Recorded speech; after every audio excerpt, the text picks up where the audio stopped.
Karnak, 2000 ans de triomphe, de bouleversement et de tragédie.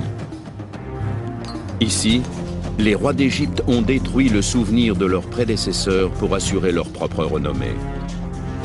C'est ici que Thoutmôsis Ier laissera la marque de son pouvoir.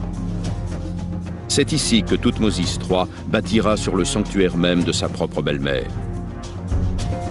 Et c'est ici que les superbes bas-reliefs de Séti Ier seront détruits par son propre fils, Ramsès II. Voici Karnak, le plus vaste ensemble d'édifices religieux jamais bâtis sur la Terre. Comment s'est-il développé sur 250 hectares?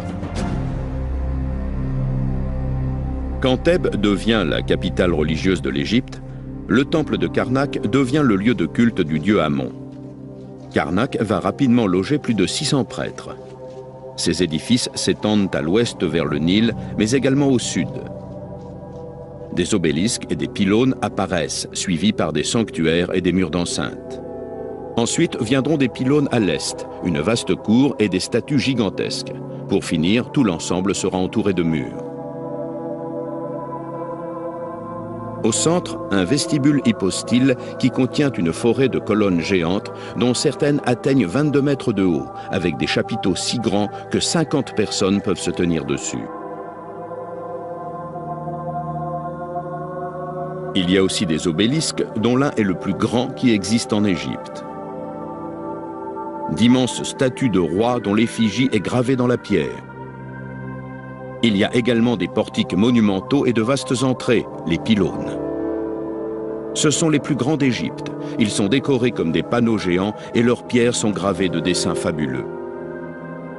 Hauts de plus de 30 mètres, c'est une merveille de penser qu'ils ont été édifiés sans l'aide de la moindre grue.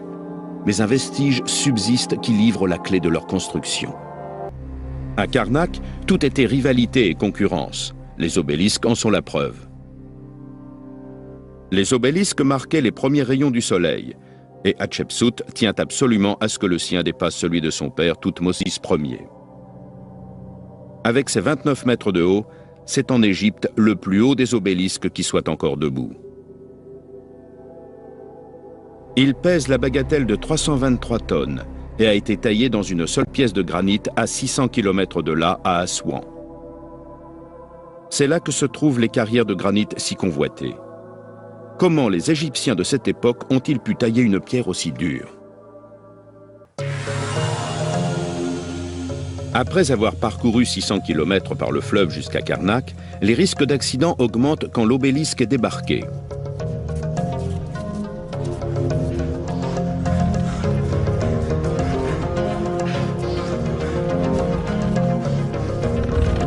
Trop de pression au milieu et le gigantesque bloc peut se briser sous son propre poids.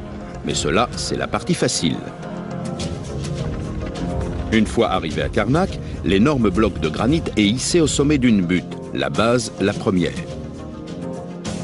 Avec suffisamment de sable et d'hommes à la manœuvre pour faire l'essentiel du travail, la pierre titanesque est adroitement mise en place. À condition d'y mettre le temps et la main-d'œuvre nécessaires, tout devient possible. Mais les techniques de construction vont changer avec l'apparition de l'échafaudage. Un roi, du nom d'Akhénaton, a tellement hâte de réaliser ses ambitions qu'il invente de nouvelles méthodes de construction. Sur son ordre, les blocs de pierre utilisés sont tous découpés selon une taille standard. Ces pierres, nommées talatat, mesurent environ 50 cm de long et peuvent être facilement manipulées par un seul homme. Mais cela ne dure pas. Si ces petits blocs se posent rapidement, on peut les enlever encore plus vite.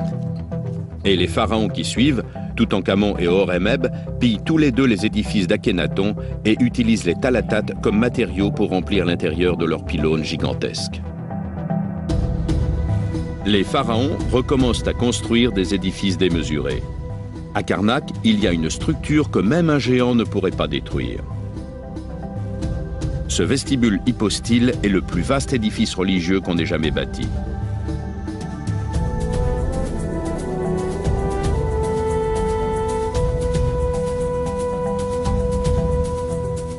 Il a été commencé par le pharaon Horemheb, continué par Séti Ier et achevé par son fils Ramsès II, aux alentours de 1220 avant Jésus-Christ.